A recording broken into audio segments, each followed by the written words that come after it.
Bismillahirrahmanirrahim. Assalamualaikum warahmatullahi wabarakatuh. Waalaikumsalam warahmatullahi wabarakatuh. Amin ya rabbal alamin. Alhamdulillah. Memang banyak sekali, khususnya orang-orang Muslim dan juga orang biasa di dunia, belum memahami kanker itu dari mana. Menurut penelitian, ada kanker itu dari sering makan sate. Kanker itu sering makanan-makanan yang terindikasi ada bahan kimia. Kanker itu banyak sekali penelitian yang selama ini menurut saya itu belum bisa ketemu, karena kalau memang dari bahan kimia ya banyak orang yang mati sama karena makanan tersebut dikonsumsi oleh banyak orang Dan rata-rata mengandung zat kimia. Rata-rata mengandung zat kimia. Ya, nah kalau saya adalah lebih ringan sebenarnya, yaitu kita mencoba menganalisa, bukan mencoba ya, ini sudah meneliti sih, alhamdulillah. Jadi sebenarnya kanker ini disebabkan dari buah marah, baik marah itu yang disimpan di dalam dada, jadi udah momennya berantem antara suami istri gitu ya, itu disimpan di dada, khususnya cewek ya, khususnya wanita, simpan terus, marah disimpan terus. Memang pada saat itu belum muncul kanker. Nah, menurut penelitian saya, kanker itu muncul itu nanti ada beberapa tahap dari umur si pasien. Ada kanker itu muncul pada saat di bawah umur 40 atau 45 sama di atas 45. Nah, kalau kanker itu mengenai seseorang anak di bawah umur 45 atau belum nikah mamanya ya, di umur 30 ke bawah karena belum nikah. Nah, kanker ini insya Allah disebabkan si adik yang terkena kanker payudara tersebut itu sering menyimpan marah kepada salah satu orang tuanya. Insya Allah seperti itu. Dan itu kalau memang ditanyakan beneran, dia akan jawab iya, kalau mau jujur ya. Karena memang itu disebabkan seperti itu. Kenapa muncul pada anak-anak? Ya memang para peneliti sudah hanya bercerita bahwa kanker itu tidak mengenai orang yang dewasa, anak-anak juga. Oke, kalau kanker mengenai anak di bawah umur 30, kemudian di atas akil balik, dia berarti menyimpan marah dengan orang tuanya. Tapi kalau kanker yang diderita oleh anak sebelum akil balik, yang banyak sekarang anak-anak penderita kanker yang digembar-gemborkan. Nah, ini bagi orang tua nih, kalau menginginkan anaknya jangan terkena kanker, atau anaknya yang sudah terkena kanker pada anak-anak yang sebelum dia akil balik, insya Allah itu disebabkan dari orang tua si anak tadi sering marah atau menyimpan marah kepada kakek atau neneknya si anak tadi. Jadi itu kuncinya. Makanya kenapa adik yang belum akil balik dia terkena kanker, karena orang tuanya menyimpan marah dan atau marah kepada kakek atau neneknya si adik tadi. Dan ini belum pernah diteliti oleh orang-orang pintar, itu baik itu di Eropa, di Amerika, belum pernah. Nah, kenapa saya bisa bercerita seperti ini? Karena saya sudah sangat sering menerima pasien kanker, baik itu anak kecil. Kalau anak kecil, mamanya ada yang kena kanker leher rahim, kanker serviks mamanya. Anak kecil, SD, pasti kalau teman-teman yang meriksa, teman-teman orang pintar dokter itu pasti ngomongnya, ini anak ini sejak kecil sudah melakukan hubungan suami istri. Pasti begitu rata-rata. Padahal enggak, belum pernah anak kecil itu. Karena kalau udah kanker serviks itu pasti begitu. Kalau saya enggak. Kalau anak belum akil balik, ini orang tuanya. Kalau kanker serviks, saya cuma tanya, siapa di antara ibu atau bapak yang emosional ngomel kepada orang tuanya, kepada orang tua atau kepada kakek atau nenek si adik ini? Nanti ngomong, saya Ustaz. Nah, itu yang harus diperbaiki. Dan pada saat si ibu itu mau memperbaiki, meminta ampun kepada Allah, meminta maaf kepada orang tuanya, dan dia terus istiqomah dilakukan, si adik insya Allah kankernya sembuh. Nah, seperti itu. Nah, kemudian bagi yang di atas akil balik, di bawah 30, dia belum menikah, dia menyimpan marah dengan orang tuanya. Dan itu sama. Sama seperti apa yang tadi saya ceritakan, dia menyimpan marah atau marah kepada orang tuanya sehingga dia muncul kanker pada payudaranya. Seperti itu. Nah, kalau dia sudah menikah tapi di umur 40 baru muncul, berarti dia ada marah dengan orang tua tapi pemicunya suaminya. Pemicunya, triggernya itu suaminya. Jadi sebenarnya dia sudah punya marah dengan orang tuanya, tapi karena suaminya menurut si ibu-ibu muda ini jengkelin, akhirnya dia marah juga kepada suaminya. Itulah trigger sehingga menjadikan munculnya kanker. Nah, cara penyembuhannya adalah dia harus minta maaf kepada suaminya dan dia minta maaf kepada orang tuanya yang setiap saat dia sering marah. Kemudian istiqomah dan mohon ampun kepada Allah Ta'ala. Terus berdoa kepada Allah Ta'ala. Insya Allah kalau Allah mengizinkan, kemudian dia mau jadi anak yang soleh atau solehah, maksud saya solehah, insya Allah Allah memberikan keringanan demi keringanan demi keringanan, mudah-mudahan Allah memberikan kesembuhan seperti itu. Nah, kalau dia itu kena kanker di atas umur 45, umpamanya 50 umpamanya, atau 55 umpamanya, di antara seperti itu, insya Allah ini berhubungan dengan marah yang disimpan kepada suami. Insya Allah prosentase terbanyak atau terbesar itu pada suami, insya Allah. Jadi kanker itu adalah, kenapa itu bisa muncul? Sebenarnya Rasul itu sudah mengisyaratkan la taktab walakal jannah, jangan marah bagimu surga. Cuma orang-orang Islam itu nggak paham hadis tersebut, itu nggak paham. Pokoknya taunya nggak marah itu nanti masuk surga. Banyak itu aja. Tapi aplikasinya nggak ngerti yang nggak marah itu bagaimana. Umpamanya ada nih teman saya, umpamanya dia berusaha untuk tidak marah sama istri, umpamanya, atau istri berusaha tidak marah sama suami. Nih, suatu ketika si istri itu mau, suami istri itu mau ke ini nih, mau suntik booster nih ceritanya. Si istri itu ribut aja di situ, di puskesmas atau di mana ribut.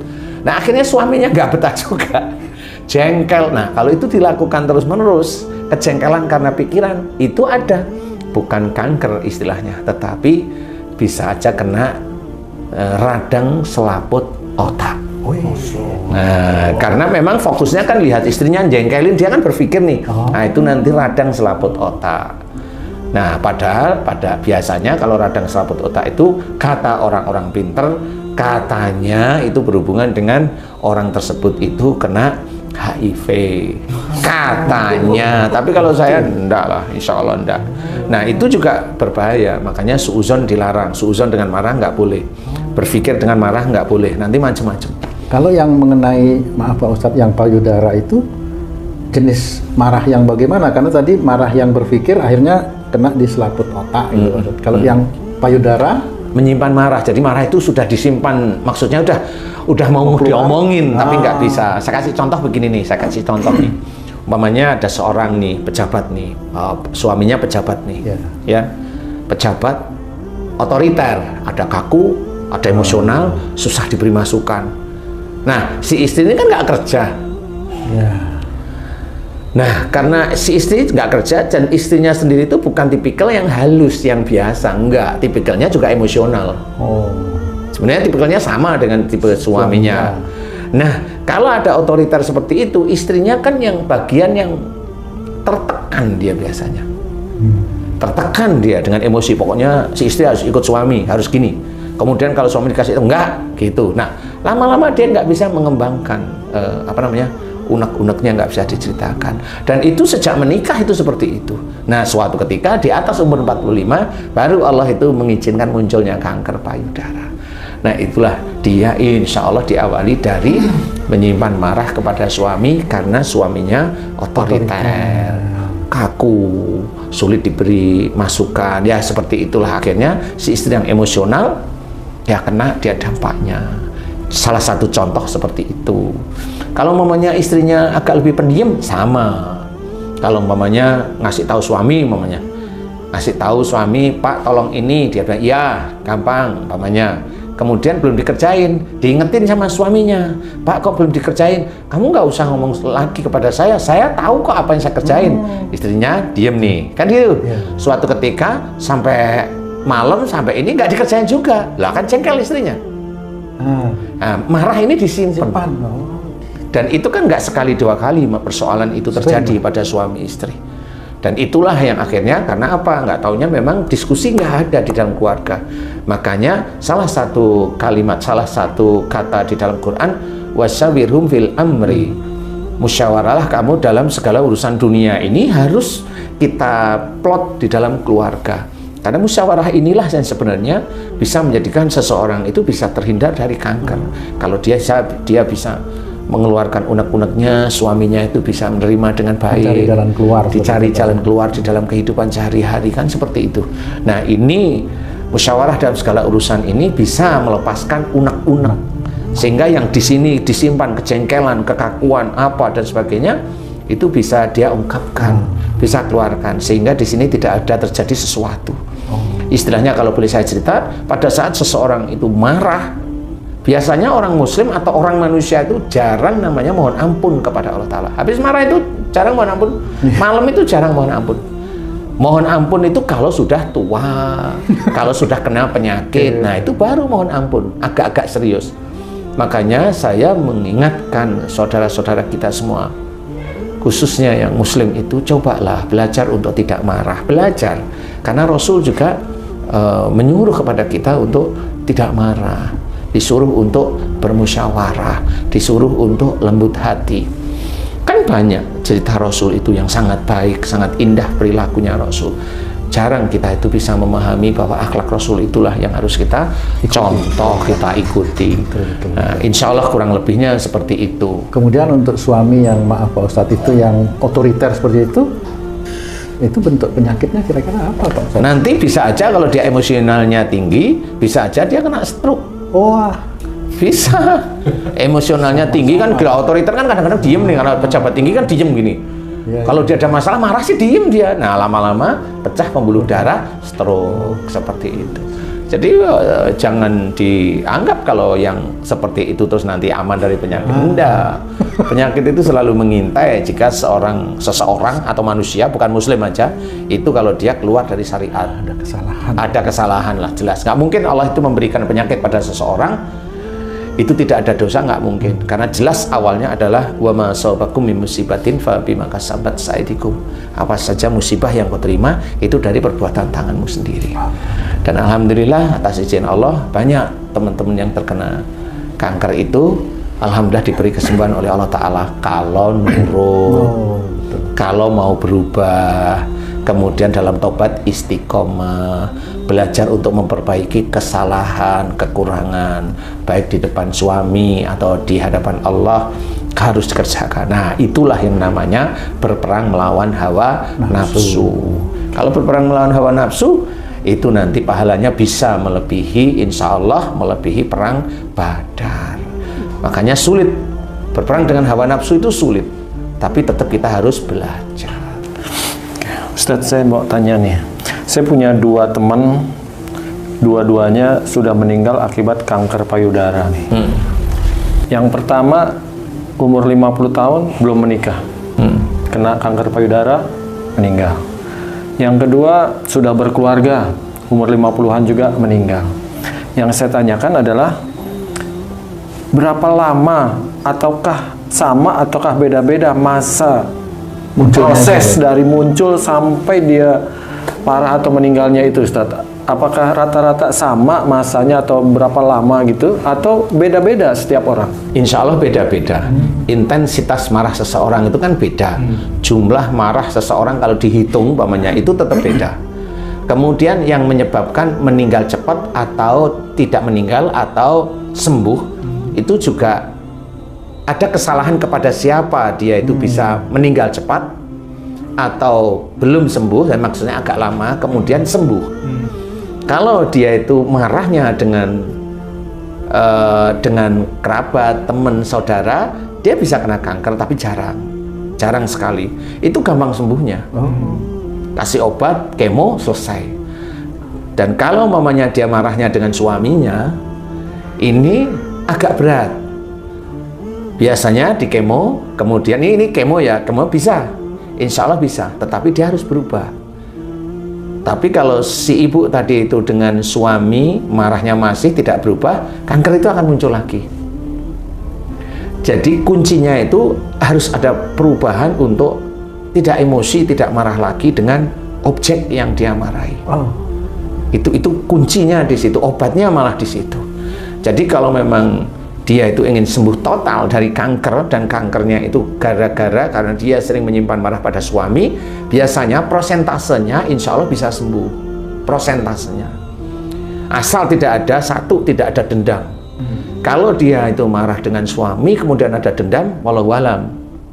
Biasanya pasien ini kalau saya amati, oh ini ada dendam, saya bilang, hilangkan dendam Bu pada suami. Hilangkan dendam. Kalau Ibu bisa menghilangkan dendam, walaupun itu belajar, insya Allah kanker ini bisa lepas. Nah, kalau sudah dendam, insya Allah Ustadz saya belajar, saya bisa menerima keadaan suami saya yang begini, saya belajar menerima, dan saya lihat pada waktu beliau itu ngomong, saya belajar menerima, saya lihat wajah.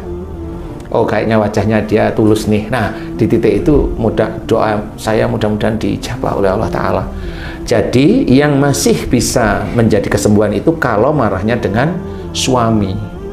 Tetapi dia harus istiqomah juga memohon ampun kepada Allah, meminta maaf kepada suami. Nah, yang berat itu adalah dia jengkel kepada orang tuanya, tidak terlacak. Ya, tapi kalau orang itu sadar, dia ingat, iya saya dulu sering menyimpan marah sama ibu saya. Kemudian dia tertrigger oleh suaminya yang jengkelin dan bikin dia marah. Dua masalah ini jadikan satu, bisa aja itu menjadi kanker payudara. Dan itu agak lebih berat nanti daripada dia hanya marah dengan suaminya. Kesembuhannya agak lebih berat, lebih lama istilahnya.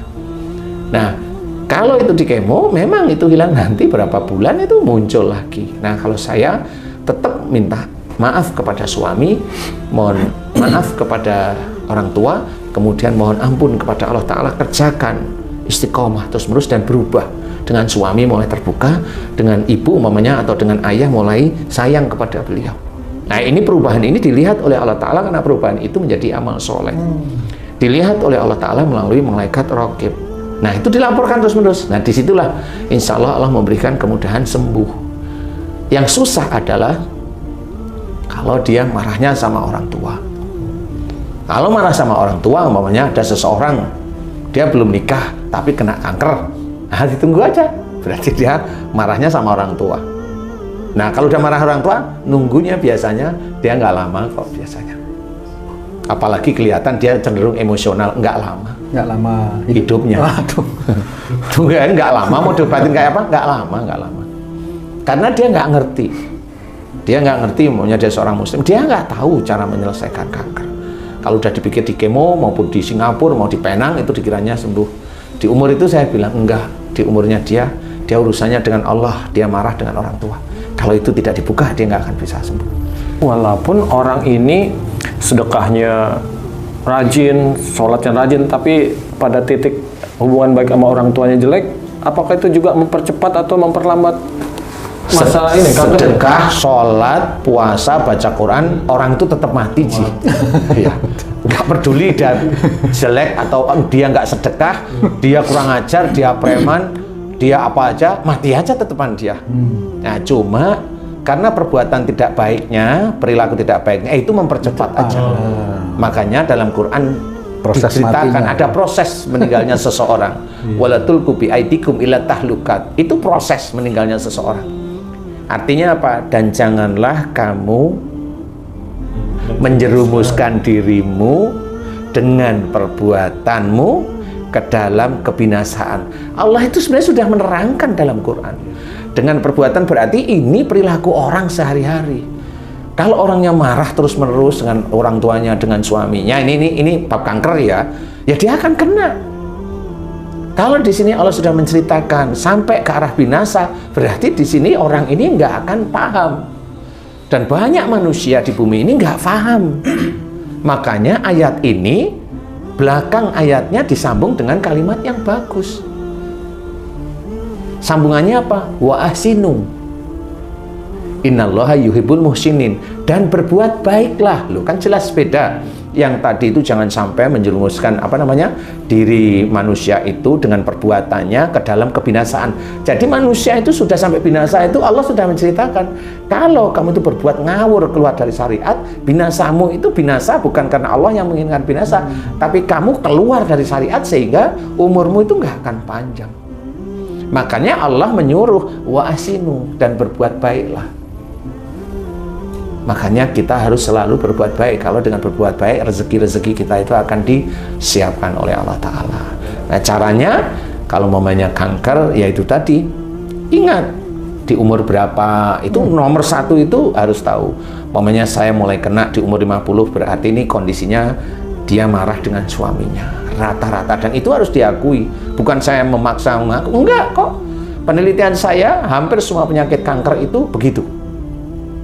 Hampir semua penyakit, kecuali orangnya yang tidak mau meminta maaf, tidak mau dia itu salahnya terungkap. Sudah, saya nggak ngerti. Kondisi luar biasa itu. Itu kondisi ngeyel. Resikonya ya silahkan di ini sendiri. Kalau memang yang nurut ya alhamdulillah banyak diberi kesembuhan. Makanya umur itu menentukan, oh berarti saya dengan suami minta maaf. Kemudian yang mengunci kanker itu agak sulit untuk selesai, itu biasanya emosi itu masih ada, dia masih punya. Kemudian kekakuan masih ada. Kekakuan itu gimana sih? Ya kalau udah marah itu terus diem, nggak ngomong berjam-jam, sehari 2 hari itu bisa. Nah itu kekakuan namanya. Padahal dalam keluarga kan tidak boleh. Makanya Allah menyuruh kita sebagai seorang muslim, diceritakan dalam Quran, ku anfusakum wa ahlikum naro, jaga dirimu dan keluargamu dari api neraka. Itu salah satunya itu. Makanya maksud dari ayat ini tidak hanya menyuruh anaknya hanya belajar agama, bukan, di semua lini. Belajarin anaknya untuk belajar ngomong yang baik, memberikan pelajaran pada istrinya ngomong yang baik, memberikan pelajaran pada anak dan istrinya berakhlak yang baik, memberikan pelajaran anak dan istrinya mau menerima takdir Allah itu dengan lapang dada. Itu pelajaran baik, itu mencegah dari perbuatan salah dan dosa atau bahkan nanti masuk neraka. Itu tugas imam. Nah inilah yang harus kita ketahui. Ayo belajar bagaimana jangan sampai kita itu salah. Setiap saatnya pelajaran agama dari Allah Ta'ala itulah sebenarnya penyembuhnya. Makanya diceritakan dalam Quran, ya ayyuhan nas qad ja'atkum mau'izatum mir rabbikum wasyifa'u lima fis sudur wa huda wa rahmatul lil mu'minin. Ceritakan, hei kamu sekalian manusia, telah datang kepadamu pelajaran dari Tuhanmu, yaitu Quran. Quran, penyembuh penyakit di dalam dada. Di dada ada hati. Penyakitnya ya penyakit yang keluar dari syariat itu dianggap penyakit. Nah, itu penyembuhnya Quran itu. Karena penyakit hati itu bisa merembet ke arah fisik. Yang tadi marah yang terus-menerus bertahun-tahun, dia akan menuju fisik, yaitu kanker payudara. Kalau nggak percaya, monggo, nggak apa-apa, silahkan. Kalau sakit, silahkan berobat. Pilih, mau kembali ke jalan Allah, meluruskan syariat, atau memilih dengan orang lain yang kelihatannya memberikan kesembuhan, monggo memilih. Kalau menurut saya seperti itu, harus kembali pada Quran. Ya, makanya diceritakan penyembuh penyakit dalam dada, petunjuk dan rahmat bagi orang-orang yang beriman. Petunjuk, berarti ayat Quran itu petunjuk, bisa menjadi pelajaran. Dan rahmat, kalau dia itu mau melakukan ini, ya dia akan diberikan rahmat oleh Allah Ta'ala. Wallahu a'lam.